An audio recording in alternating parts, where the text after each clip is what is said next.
என்ன என்ன கனவு கண்டாயோ சாமி, வாழ்க்கை ஒரு கனவுதானையா சாமி.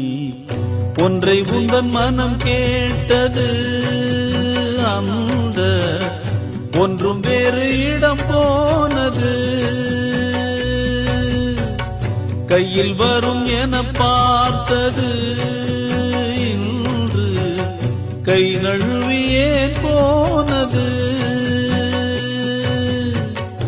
என்ன என்ன கனவு கண்டாயோ சாமி, வாழ்க்கை ஒரு கனவுதானையா.